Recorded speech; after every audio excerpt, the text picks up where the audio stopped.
So, welcome to Human Side Up. I am pleased to share with you. Shane Snow is and by that I mean capital THE, a strategic rule breaker who is really living proof that conventional career advice is not always the way to go, and that we ziggers and zaggers are sometimes amazing and great dot connectors and have something really unique and valuable to contribute. Shane has sort of collected careers like other people have collected hobbies. But his have come with Tony Awards and best-selling books and companies that have actually changed things and made an impact. At the age of 40, he is a natural-born multi-hyphenate journalist, entrepreneur, Broadway producer, and expert pattern spotter in a world that is rarely rewarding those of us who zig and zag. While traditional career paths were paved with rungs and resumes, Shane really reverse-engineered pirate democracies and borrowed training techniques from Norwegian skiers to build dynamic teams and really impactful businesses. He started out writing for Wired, The New Yorker, and Fast Company, where he really honed his signature blend of storytelling and systems thinking. That same approach really helped him as he co-founded Contently, launched an educational platform called Snow Academy, produced award-winning films, and penned or co-penned multiple books that really have decoded how to build exceptional teams. His secret is that he treats business like an investigative journalist, just like he is at his core. And he treats industries like anthropological case studies. And he really is amazing at mining for the unexpected insights that no one else sees coming. So, he is now based in Chicago and runs Integrated Cinematics and contributes to Forbes, all while continuing to prove that the most powerful ideas often come from the intersections that no one else is exploring. If your career counselor wouldn't approve or says it wouldn't work, there is a good chance that Shane Snow has already done it and proven that it does.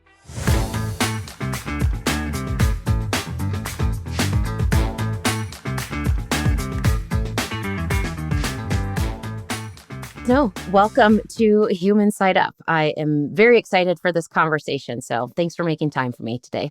Thank you so much for having me. I'm excited to be here. All right. So, we were just discussing some of the reasons why I'm so attracted to some of the work you do is that I too am a zigzagger. My life does not make sense on paper professionally. But I love that about you because from out here, your superpower looks like connecting dots and finding, let's say, the connective tissue between things and learning and exploring. And so I'm super excited to dive into things with you today. I probably have 1,000 questions. I'll see if we can get to a few of them. See how many we can get through. Yeah, without getting too distracted, for sure. So all right. As we dive in, I would like to start with two questions that are very familiar to the Human Side Up podcast listeners, which is if there are one or two words about yourself that you would use to describe yourself, what might they be, and when did you start to own them for yourself as true? One or two words I'd use to describe myself, and when did I start to own them? I mean, the one that really comes to mind is explorer, which I think wouldn't necessarily track if you knew, I grew up in Idaho and kind of stayed in one spot for the first 20 years of my life. But what I did is I climbed grain silos and warehouses and, explored tunnels and got in rafts and floated down canals to see where they went. And, part of that maybe is a little bit of, being young and, going stir crazy, but part of it is, I think, my mother was a teacher and she taught hearing impaired students, and she was really big on us reading and learning and exploring books. And my dad was an engineer and he was always taking apart car engines, and it was really keen on showing us how things worked on the inside. So I think it was sort of embedded in me, this explorer thing. But you look at a resume and you might see me bouncing around a little bit, something that you could relate to, as you say, like zigging and zagging, and really having a career kind of coalesce into something. But I blame a lot of that career path and a lot of, I think, what's been interesting to me career wise, and I think just life wise, on not being afraid to turn the doorknob of the door that you don't know where it goes to, and maybe if the sign says do not enter, you don't enter.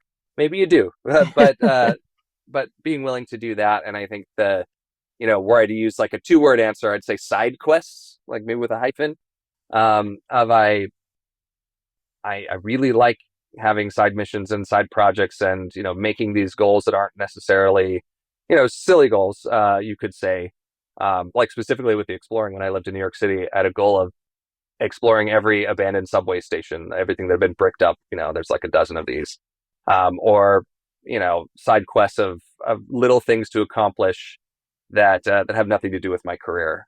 Like learn how to break dance, which now I'm 40, so I don't do anymore. But I think all of these things we were talking about before the show, at the very least make you interesting, or make your life interesting to you, and at perhaps the most, they allow you to draw from different sources of inspiration, or different analogies, or different points of view, and bring those into the work you do, or I guess like the relationships you have. The more I think you explore outside of your own frame of reference, the more you can intuitively understand that we're all wired differently, and it's okay if someone sees the world differently than you. And in fact, maybe you should explore that. Yes. Oh my God. See, these questions that I have lined up, they're going to go just right out the window, and we're going to go in a Oh, complete I'm other sorry. direction. No, it's fantastic. I love it. Yeah. So, okay, you grew up in Idaho.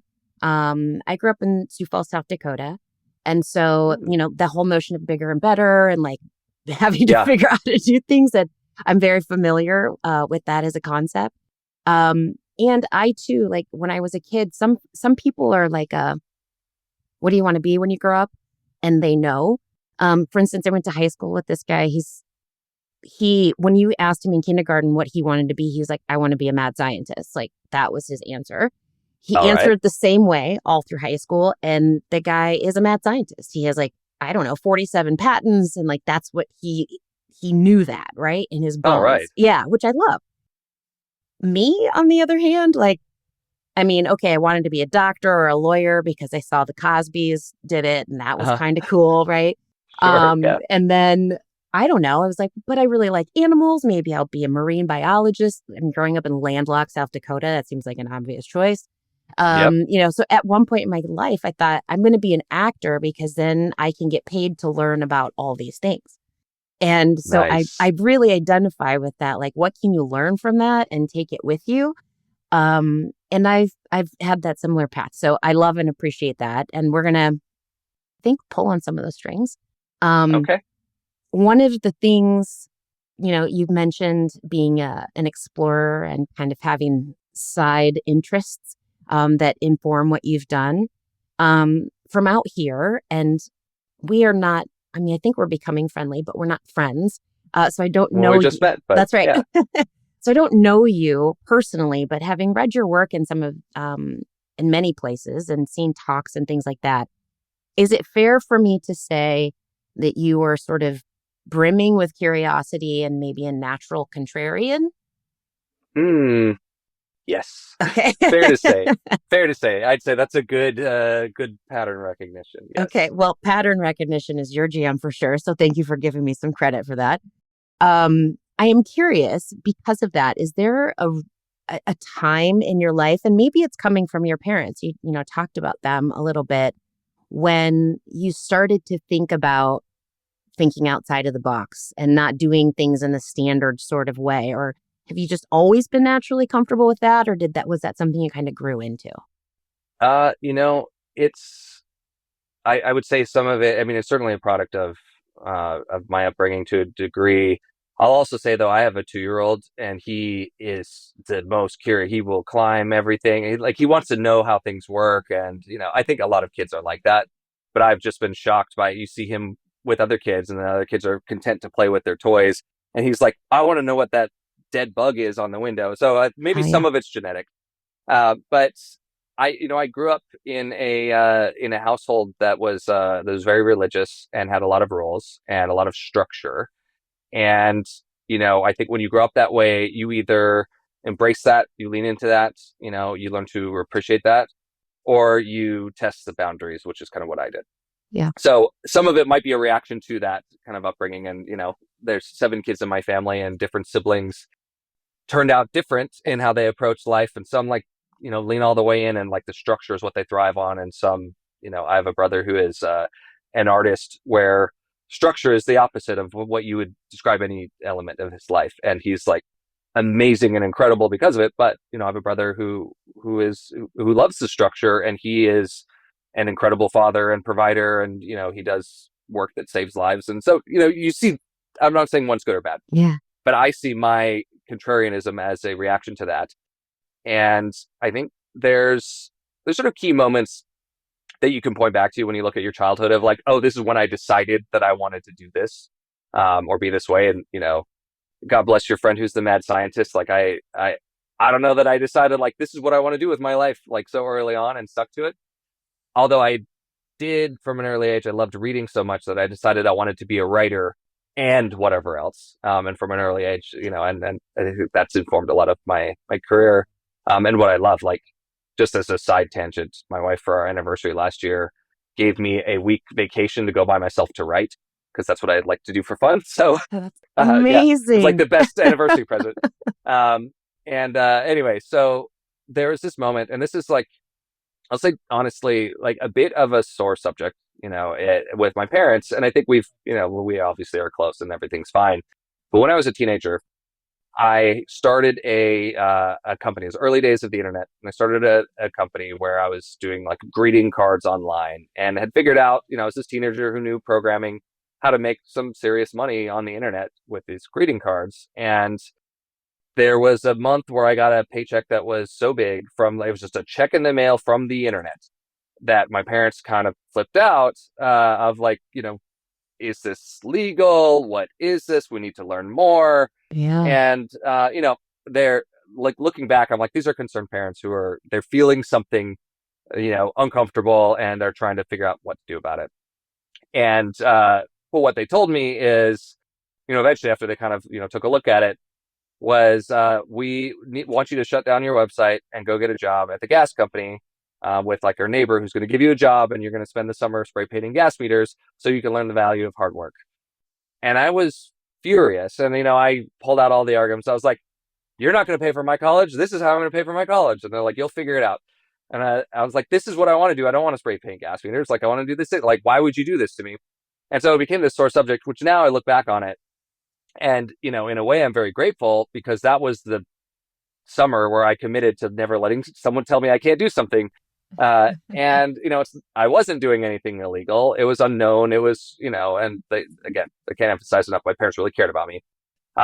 I had great experiences working for the gas company, made some dear friends, learned some good lessons, decided I don't want to do that with my life.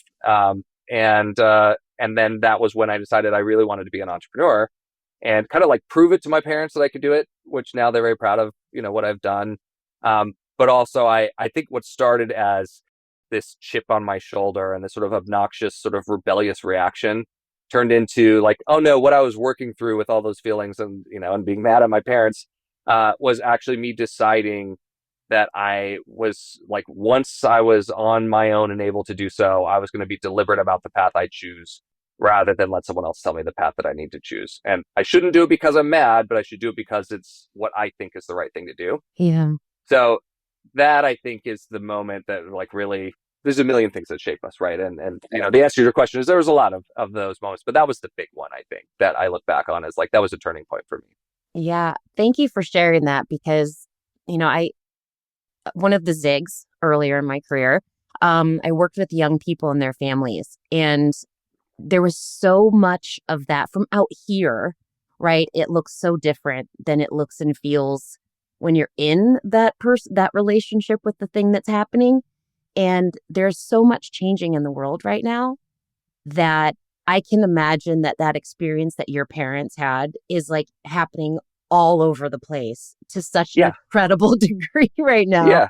Because, I mean, AI is changing everything, even the way we do or do not go to school in traditional ways, or if we live and work within the United States versus living and working someplace else. Like, so much is happening. So I can imagine that there are parents all over the world who are going to hear this and be like, I am having that moment right now.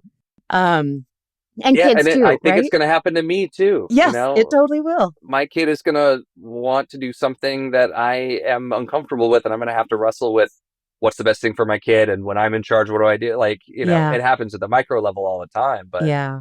yeah, no, it's It's yeah, nature's way of like getting us ready to leave the nest, right? yeah, That natural friction that happens. So, yeah, I love that. But and I also think it sounds to me like that is part of, and in retrospect, and again from the outside, when I think about your book, Smart Cuts, right, and how you learn from what other people have done, it feels like that's sort of an like that could have been part of the impetus for what ultimately became that thinking about how do I use what someone else has done yes, to get further ahead. Is that fair? yeah.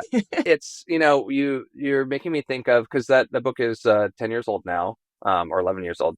And I've been working on slowly on a second edition, with updated thinking, based on like that I've learned since then. But one of the parts of that book that I rarely talk about, or people rarely bring up, that you're kind of bringing up now, is I wrote about how heart surgeons, there's this sort of crazy moment in the history of heart surgery where there was a new surgery that came out. And so researchers got to observe all of these, medical professionals learn a new heart surgery and see what happened. And in this study that they did, what they observed is that a heart surgeon who tried the surgery and did well, continued to do well. They like got it, great, lucky, or whatever the reasons. Heart surgeon that screwed up the surgery, that had a hard time with it, would continue to have a hard time with it, depending on what happened next. And it's learning a new thing is hard, but it's like life or death is basically like why the study's so interesting. If you, as a heart surgeon, saw someone else screw up before you tried it, you are much more likely to do well on your first try and to learn from their mistakes. Whereas if you screwed up on your first time, you are a lot less likely to immediately get better at it. And it's, part of it is psychological. It's if you have to live with yourself, you have to sleep at night. So the story you tell yourself after you screw up a new heart surgery, it's going to be the one that helps you live with yourself. It's going to be the circumstances, the patient, it's new, it's going to be external. Whereas if you observe someone screw it up, you're going to be a little less biased about it. You're going to say, oh, they did that wrong. They missed this thing. You're going to have a clearer view of it. And so then you're going to do better. And I, like I said, I wish people brought this one up more, because it's sort of core to the general concept that I was talking about in Smartcuts, which is there's the slow way to learn things, the slow way to accomplish things, and then there's the clever way or the alternate way or the faster way to do it. And sometimes we have to go the slow way, but do we have to?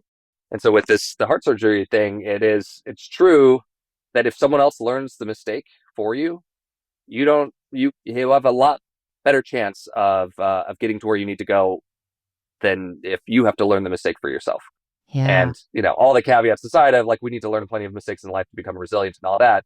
But if you're trying to stand on the shoulders of giants, you don't have to make all those same mistakes that they made. You need to Make new study the ones. mistakes that they made. Yeah, Yeah, exactly. make new ones. That's how You know, progress happens. yes, yes, I love this because just yesterday, so we brought a couple of new SDRs or sales development representatives into our company in the last few weeks. And yesterday they invited me into doing a role play with them for making some phone calls and calling on my, acting skills from college. I thought I would, throw some things out there. What was so beautiful about the experience though was that immediately each one gave feedback to themselves and from everyone else and then did it again. And what was so cool was that it sort of it sort of interrupted that story that I'm telling myself that you were talking about and gave the next person the opportunity to fix the problem that they had just seen. And so each of the practice runs that we did built upon the collective work of the group from the call before. It was it was really, really cool to see. And I didn't set it up, That's but I was great. like, this is amazing. Right? Yeah. Yeah, I love that, because it turns what could be sort of this like game of who got it right into a team game of how do we build and to get like the best thing out there. And it's so hard to not take things personal or worry about, your own personal performance. And if you Yeah. can, I mean, this is one of those things that's amazing teams work this way. Doesn't matter who got the right answer as long as we got there. and helping people save face. In part, it sounds like one of the tactics was you evaluate yourself. You tell everyone what you thought you did wrong before someone else tells you, so that you can, show that you're learning. That helps you save face and all that. Sounds like that's a key tactic. But I love that. Like, make it a team game rather than who did it the best, and we give them a lollipop and then we move on. Like, yeah, Yes, that's exactly right. And I know, I mean, you've done obviously a ton of research and like deep studying around high performing teams for your book Dream Teams, which is yeah. awesome. Everybody, if you are listening and have not read it, you absolutely should. It's about really bringing out the best in organizations and in humans individually so that they can work together. I'm curious if when you think about, so this example that I shared came from our director of sales. That was not me leading the charge. That was her. And I thought there's really excellent leadership. And I'm curious if in the work that you did, when you were studying all of those teams, were there any, or maybe I should say which, through lines and patterns did you see that were really important for creating those teams where it was inclusive and really allowed people to bring their own hard-earned wisdom and experience to the table for the group? Well, yeah. Thank you for the question, by the way, and the shout out to the book. So the book is about groups that exceed the sum of their parts, and the core question that I trying to chip away at this piece of marble and find the statue in there of, like, what is it about those teams or those groups that feel like magic, where you add up to more. You're not just adding up to the smartest person. You're not beholden to whoever has the most power and their ideas. You actually are able to beat the odds, and kind of have that super additive kind of collective. And so a lot of it does have to do with how leaders empower that dynamic, and leaders recognizing. I think this is the core to the answer to the question. Leaders who recognize that if it's on them to have all the answers, then that team is limited by them, and they're not going to get the potential energy that you could unlock in your team. It's going to be limited by you if you're the one that has to decide everything and come up with the answers, and you're the constraining factor. Like, you got to think a lot of yourself, like, if you're going to be that kind of leader. And yet it's natural for a leader to think that it's all on them to do that. So the kind of the key pattern, I would say, for these groups that do exceed the sum of their parts is, the core formula is you have people who think differently, who are bringing different tools, or different ingredients to the recipe. And then you manage to engage and explore those different tools and ideas and heuristics and all of that. But then ultimately you have to be willing to change, to transcend your previous point of view, and to become something bigger than yourself. It's fine to have a debate from two sides of a point of view or an argument. But if no one changes their mind after the debate, what have you done? You've just maybe had fun, or maybe sort of like eroded a little bit the dynamic. But if as a result of that, you're like, hey, let's now all upgrade, or, like, again, turning it into the team game. After this debate, we found something new. That's where the magic happens. So there's this concept called intellectual humility, which is like the fancy psychology term for, you could say, open-mindedness or willingness to change. And that is like when a leader establishes that is valued inside of a team, then that really unlocks something special. Because if your leader, or the people with power, whether they're officially the leader or just sort of soft power, reinforce this idea that you get rewarded when you're right, and you get punished when you're wrong, or certainly or ignored or whatever. You get promoted, you get praised, whatever, you get acknowledged. Then that encourages people to not speak up when they're not sure if they're right, and to not put things forward or suggest things, or go the extra mile, go out on a limb. But if you reward people for going out on a limb or for speaking up, even when they're wrong, or when something doesn't pan out, it's these micro behaviors of saying, first of all, let's explore that here. Someone suggests something that the inclination would be, oh no, that's not going to work, or that's wrong, or that's not relevant. Instead saying, well, hey, what can we learn from that? Let's actually pause and let's explore, see if there's something we can take out of that. That's reinforcing that intellectual humility thing. If you, when someone brings up an idea and you don't use it, if you take a second to, to say, thank you for bringing that to the table. This is what, this is pushing us forward, even though we're not going to go with that. Like, this is pushing us forward. So like, appreciate that. And if people see you do that, you're reinforcing this environment where yeah, change and adaptation and rethinking the way we think is valued. And then there's other micro behaviors too. I think that especially those with power can do. There's things like admitting you're wrong, or admitting you changed your mind, or saying I could be wrong, but here's what I think. Or there's this thing called tentative expression. Now I'm really getting on a real I love discussion. it. Get in there. This thing called tentative expression, which is when you have an idea or an opinion or something you want to say, you can say I think whatever. Like the Gatorade Zero is the best drink ever. This is what I have on my desk. I think Gatorade Zero is the best drink ever for reasons X, Y, and Z. Here's my strong argument. If you instead say, my current thinking is that Gatorade Zero is the best drink on the market, and here's why, that opens the door for someone else to say, well, hey, what about this counter argument? Or, hey, what have you thought of this? And now I don't have egg on my face if I say, actually, that's a good point. I should include that into my Gatorade theory. But if I say, yes, this is it, and this is, and then someone says, well, hey, what about, the fact that like electrolytes or whatever, then I now have this personal incentive to, in front of everyone, defend my position. Mm-hmm. But as a leader, if you set yourself up to not have to do that, you're establishing this environment where, yes, change and learning and growth and adaptation and admitting you're wrong is rewarded or is okay. Other people will then volunteer their hypothesis or their current thinking or their theories, rather than trying to play this game of fighting about who's right and then defending your turf. Or I think crucially, what happens in groups is feeling like you need to defend turf on behalf of others. Like, this is sort of a sneaky part of human, behavior.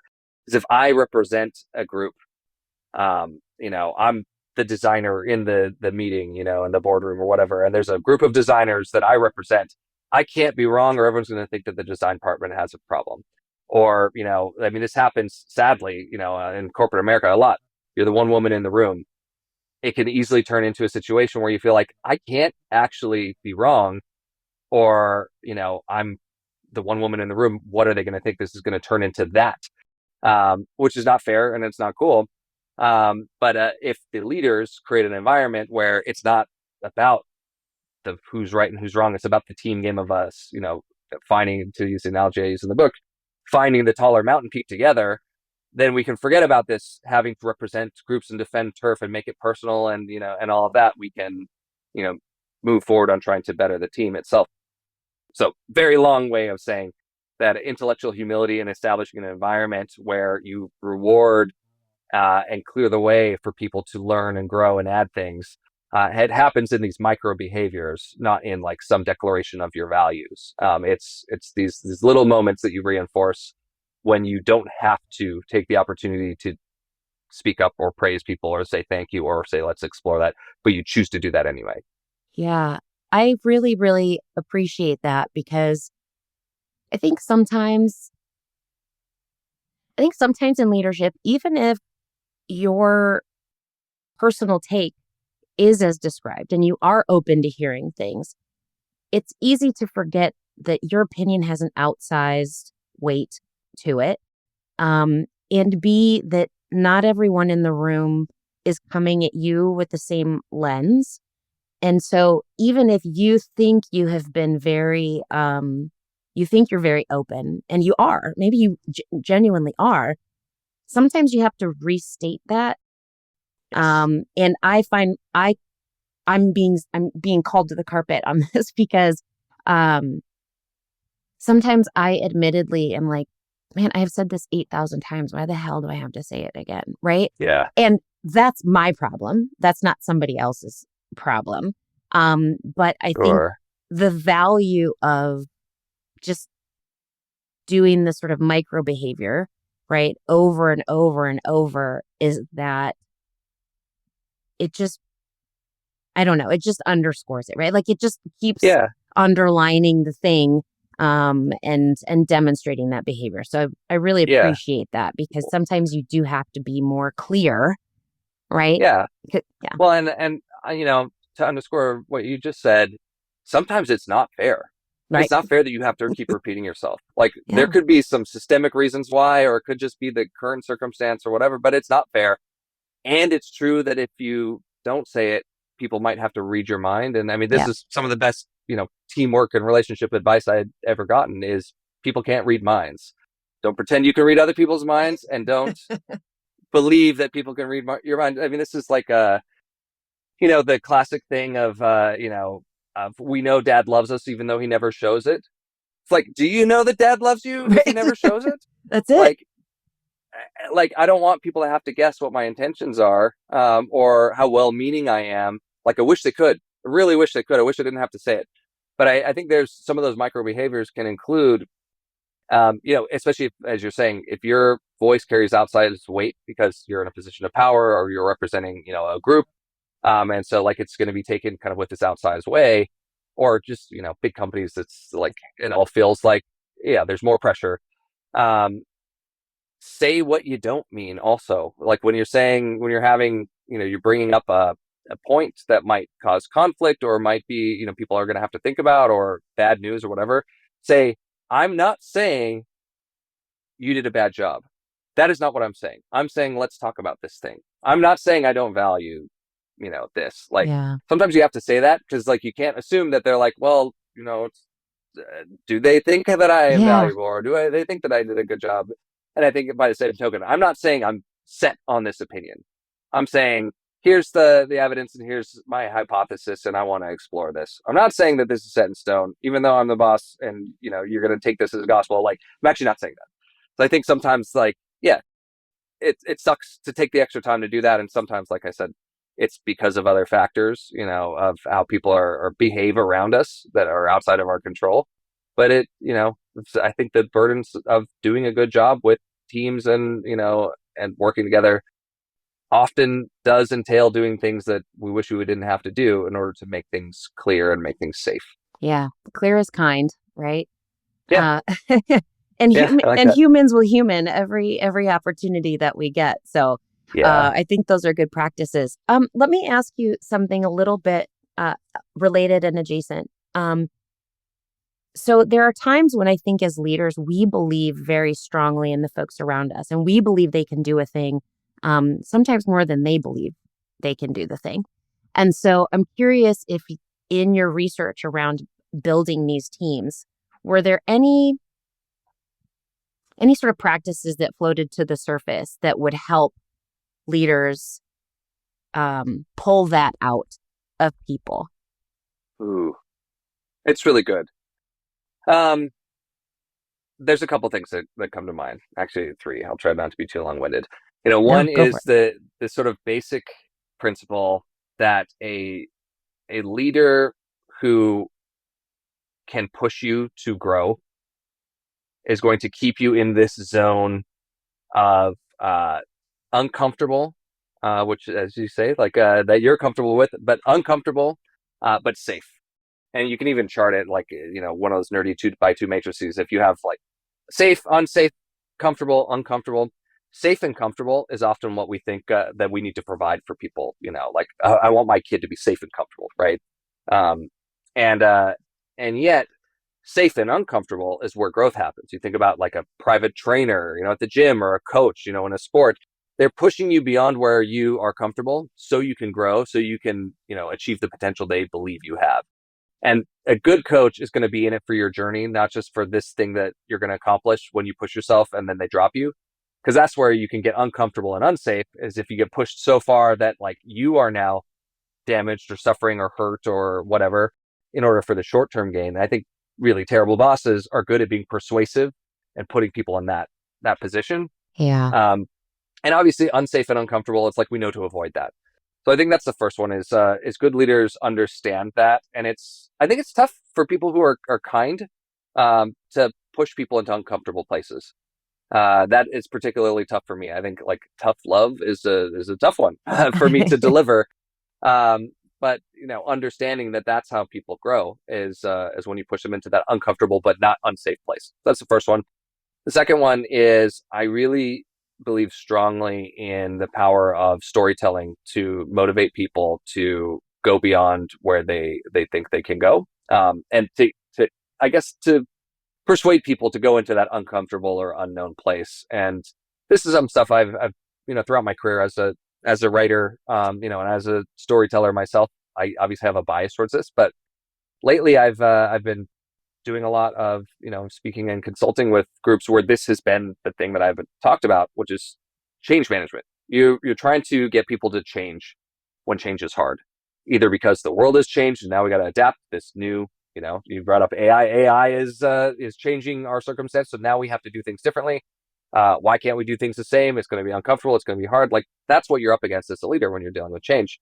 And it's really powerful to use story as a way to get people to become intrinsically motivated and to feel the emotions that help override, the aversion to discomfort. So you think about movies where the leader gets up and gives a speech to rally people before like the big battle or the big, whatever math tournament or whatever it is. And often you see like a version of the Gettysburg Address. Like, the leader stands up and says, "This is the history we've all been through. Together, we built this thing and we got here and we overcame so many odds to do so. Now, after reminiscing about that history, here's the next chapter of our journey." That kind of storytelling of getting people to remember and bond and feel inspired and feel motivated by that shared history and kind of parlaying that into the next thing, it causes our brains to kind of like take the logic of like, this is going to be hard, so I don't want to do it, and override it with, this is important, and so I do want to do it, even though it's hard. So that's kind of the second thing. And then the third thing I completely forgot by the end of that monologue. So I'll come back to it. Please do. But those are two great things. So I'll take it if we land there for sure.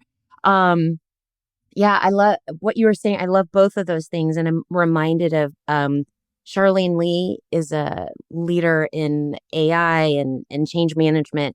And one of the things that she said when I was speaking with her was, it's sort of like being at recess, right? Like the kids are always at the fence, right? They're always as far out as they can go. So if you can like push the edge of the fence a little bit and say, like, this, it's okay. This is still safe. This is still within bounds. And, you can go all the way out there and they'll help you Ooh, sort of do that. Then that's a great way to help people kind of come along with change. So she's much more I eloquent love than that I am. analogy. I thought so too. I was like, hell yeah, that's exactly where I spent my time at recess, was as far out there as Yeah. I could go, so okay, I really love that. So in thinking about those things and managing change in your own organization, like, okay, so you've written about Smartcuts, right? But there are certainly, like, you started a couple of companies. That's a long cut. That, like, Yeah. starting a Yeah. company is not a shortcut, or a smart cut by any means. How did you, in your experience, like, how did you sort of navigate that slightly slower, more difficult process of building the thing while also incorporating all of these ideas from these other sort of genius things that you had read about? Wow, this is a great question. You're asking me all these things that people don't ask me. That's I'm good. delighted by this. So, okay. I think, Smart Cuts is funny because the title, we were all really excited. My editor and I were really excited, when we came up with that title. And yet it does kind of sound like, yes, we're trying, and even the subtitle, how hackers, innovators, and icons accelerate success. And it got, with the second edition, it turned into the power of lateral thinking. But it's really, the underlying idea is approaching things from new angles, or from, not the path that everyone else is on, so that you can do more, or do more faster, or change the game, or change your outcomes, and, kind of different goals. But it does kind of, it lends itself to this, like, oh, we're trying to accomplish things faster, is sort of the thing, which I think, the longer time goes on, and I look at, my own work and what I've done kind of building on that, time is our enemy to doing a lot of, great work and innovation. Time is the enemy of innovation. It's the enemy of taking, doing what we need to do in order to make our teams, the best they can be. Like, that's always the bad guy, is time. But it's not always about doing things faster, doing things better, or doing things, I'd say, in in however you define better, that bigger or better analogy that you described, are we trying to, create something bigger? Are we trying to create something better? Does better mean more sustainable? And in which case, like, fast isn't necessarily the path to that.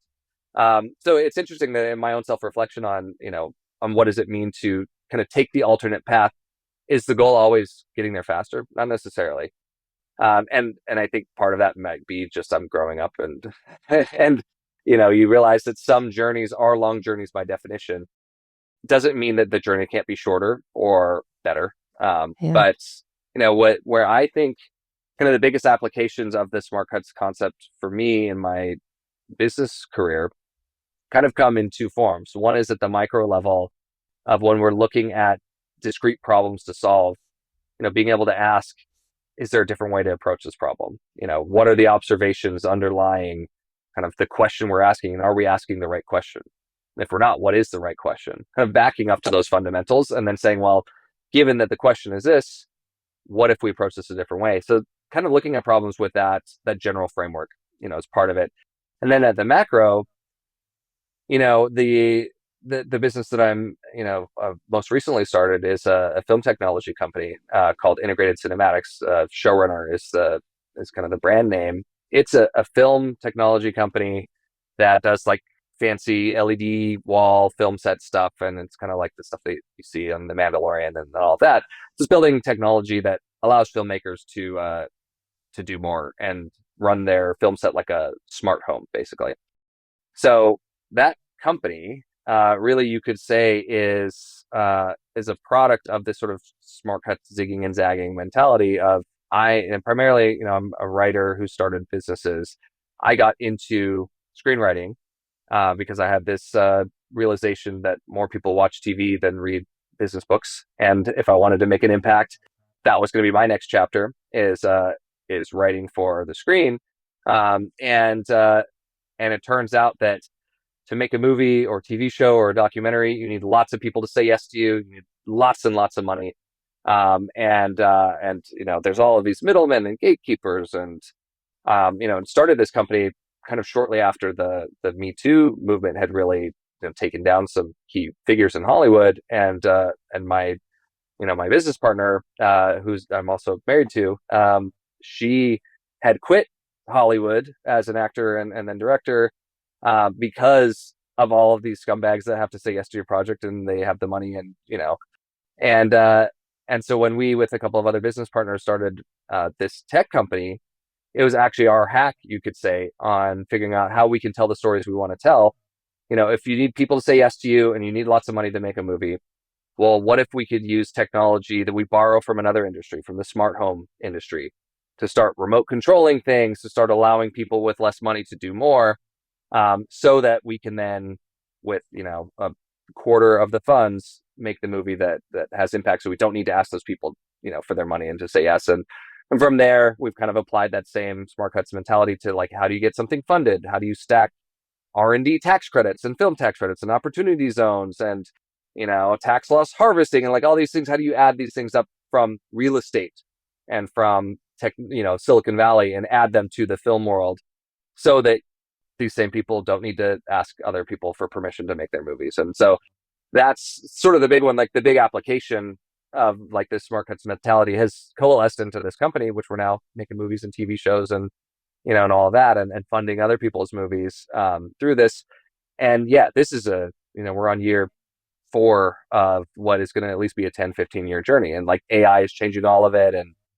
And but anyway, now I'm just rambling about the pitch for my company, but it's very much, I would be, if not for kind of that thing that we're talking about of the zigging and zagging and the smart cuts mentality, and using that to play the long game, I would be pitching screenplays, to people with money, rather than making movies about things that I care about, and buying people's screenplays so that we can make them. And so that's like, waiting in line for someone else to say yes to you, versus creating something that lets you kind of climb up one ladder and then cut into, the place that you want to be. So anyway, that's Yeah. Uh, that's the latest. I love it. I have as I have reread your books of late, and with our company as it is trying to get legs under it and coming to market, been thinking a lot about that. Um, and what I'm curious about, the thing I haven't quite landed on the how, is building that building that culture for folks around you who maybe haven't been introduced to that idea before. Now, you're sort of in a unique position that people are probably coming to you knowing some of these ways that you work, right? But if I'm a Sure. leader in an organization and, maybe the company's been here for 50 years before I got here, how do you, what are some practical ways that a leader could start to build those practices into the fabric of their team or culture? Great question. I mean, back to storytelling. I think one of the most powerful tools leaders can use is storytelling, and you hear a lot of people say this, and you could say, well, what does that mean, right? Like, I'm just going to tell stories, okay? But I think a very practical way to use storytelling as a leader is to use stories to illustrate your principles and your values. What do you care about? You can say, oh, I care about people approaching problems from new angles and bringing ideas that help us innovate and change the game rather than play the same game. I care about that. You could say that, but either, people are going to believe it or not. And it's not necessarily going to stick unless they observe you doing that, and how do they observe you valuing that? It's going to be, you day to day, build the initiatives and do the hard work of reinforcing that. And then, and you talk about it, you take those micro opportunities to reinforce that. Or, well, and you can get there faster, can persuade people that you actually care about something by sharing stories where that's happened and where that illustrate those principles. So you can say, here's I want to tell you a story about a time when this happened, and like what I just did with you of like we started this company, and and my wife had quit Hollywood because of the scumbags, and we wanted to write our own ticket and all of that. I'm pretty sure you're persuaded that like I believe in the principles that are underneath our approach and Yeah. our company, without you having to observe it. And so I think that's as a leader you spend a lot of time talking to your team, and or at least you have the opportunity to. You have the floor, Right. so use that floor to tell stories that illustrate your principles, so that people can start to believe that you actually believe it, and then they raise their hand when they do have that that idea or that thing to say that aligns with what you're trying to encourage. So I always tell the story about how my dad used to always say people are more important than stuff, and which is I think a nice it's a nice phrase. People are more important than stuff. I actually say it all the time. But how you know that my dad believed that people were more important than stuff is my mom was a rather bad driver, and she was always getting into fender benders. And she backed the van up into the gas pump. I want to say 15 times. I'm probably exaggerating, but she hit the gas pump. She put the van in the ditch. She ran over the mailbox, and you could see someone who's got 7 kids mouths to feed, and a van that's 20 years old, and a single income at that point, uh getting upset Yeah. when mom runs into the gas pump with the van. But instead he always said, what's the first thing we ask? Is mom okay? He always made sure that we saw him uh, seeing if people were okay when something went wrong, rather than focusing on like, oh, well, that's going to be a lot of money, And so, at this point, so I knew that my dad believed that people were more important than stuff. I told you that about my dad, but now after I told you the story about my mom getting in the car accidents and him always saying that, I'm pretty sure you're convinced that my dad believes that people are more important than stuff. And Right. it's just because I told that story. So I think as leaders, we can leverage that. Whatever your principles that you care about and you want people to believe you, you can use stories to kickstart that belief. Yeah. I need like 3 more hours of your time, Shane.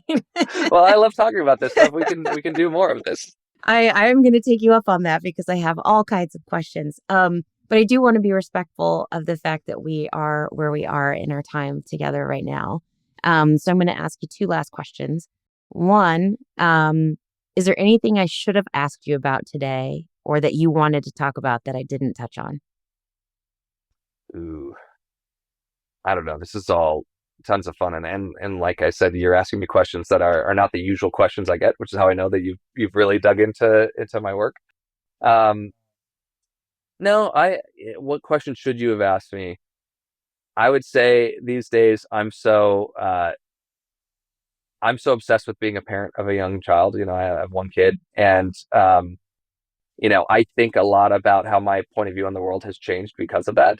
And so you didn't need to ask me this, but I think a new question for me is how has that experience changed the way that I approach, this thinking and this work? And also like, yeah, can I show you pictures of Quentin because he's adorable? Yes, that's the question you should have asked. Uh, he's the best. He loves monster trucks, and we took him to a monster truck rally. And I have this video of him holding a monster truck, watching a monster truck, and going, "Oh no!" when the monster truck tips over. So Oh that's my the gosh. best. I need That's the thing Quentin you to should meet ask. my mom. My mom has this crazy obsession with monster trucks, so maybe they can Okay, hang out okay, sometime. Yeah. yeah. It's the strangest, But but I love it. I'll say that when I think about this newest chapter in my life, it's made me realize that there are so many life experiences that you know that people have them, but you don't really understand the point of view and how it dramatically alters how you see the world until you have them. And I think this experience of being a parent has opened up what logically I understood, but now I think I feel to my bones that someone who lives a very different life than me or who has experienced tragedy or, heartbreak or maybe like success or luck or, has gotten to an old age and, uh, are people who I cannot fundamentally understand the breadth and like the wonderfulness of their point of view on the world that these life events change until I experience them.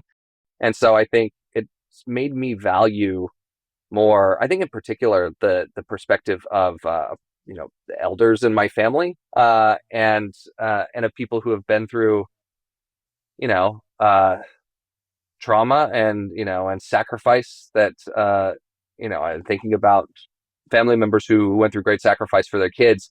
I understand the motivation now to do that, but I also don't understand, the extent of how that shapes their entire world. So anyway, this is a kick that I've been on, is like this aha moment that probably everyone else who's had kids has had, is, oh wow, we all do see the world very differently based on the experiences we've been through. And some of those experiences are about who we are, and some of them are about choices we make, and some of them are just things that happen to us. And so my appreciation for what my teammates or people in my life can bring to the table, I think has grown because of that experience. Yeah. Now I love that. Um, there's a lot of wisdom having grown up in South Dakota. There's a lot of wisdom that comes out of the tribes Mm-hmm. who have been there and left an imprint, although much less of an imprint than we have coming after them. Sure. Um, Sure.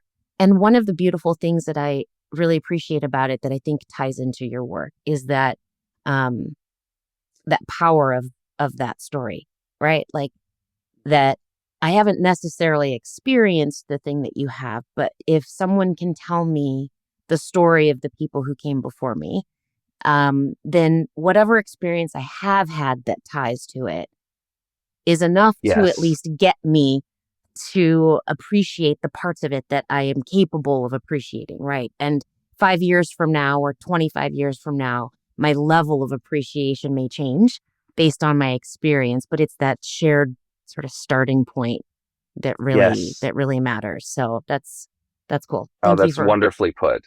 Thank Yeah. you for putting us there. That's awesome. Okay, so my last question to you is how, as a community of listeners and or rando humans walking through the world, can we support the work that you are doing? Oh. Oh. Well, thank you for asking that. I, you know, it feels weird to ask this, but if share, if you like any of the writing that I've done, share it. I think I Mm. appreciate you sharing, on this podcast. I've been doing work lately, kind of the side project. It was kind of the full-time thing during the pandemic, and then now with the film company, it's the side thing. I have this thing called Snow Academy, which is it's courses where I kind of distill a lot of the stuff that I do, especially on storytelling Mm, and teamwork. If anyone wants to dig in on this, check out those courses, and get a course for a friend. And in fact, if you're listening to this, like, hit the contact button and say, hey, like, I heard you on this podcast, and like, I hear that there are coupon codes. Like, I'm happy to do that. Like, we're awesome. trying to, like, be generous with the knowledge rather than charge full price. But that certainly helps. I have a team of people who are supported by that project, and trying to sort of share the word. But certainly you don't need to pay for anything, like, in order to to kind of carry on with this. But if you can share articles or books of mine that have this stuff that's useful to other people, that makes me happy. As a Yeah. writer, people reading my stuff and having it impact them in some way Mm, uh, is that's like the best. Yeah. very Thank you cool. for asking. Yeah, very cool. We will absolutely share that out and send folks your way. So thank you again. I learned so much, and again, I might have to just show up in Chicago one of these days and land on your doorstep and invite you and your wife to coffee. But I Yeah, sounds will. good. I'm so Or grateful we'll for come the to time. Omaha and Yes. go see a monster truck rally. Yeah, that sounds great. Thank you so much, Shane. I really appreciate it. Thank you. Okay, I told you it was going to be amazing. Shane has been researching so many different types of things and has just lived his professional career in such a way that he chased what he was curious about and used that as a means of creating incredible businesses and taking all these learnings from seemingly disparate areas to build amazing insights that we can all learn from. So I hope you enjoyed it as much as I did.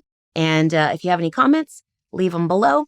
Let us know what you think. Please share the episode. Absolutely check out the resources that Shane shared with us. And in the meantime, keep the human side up.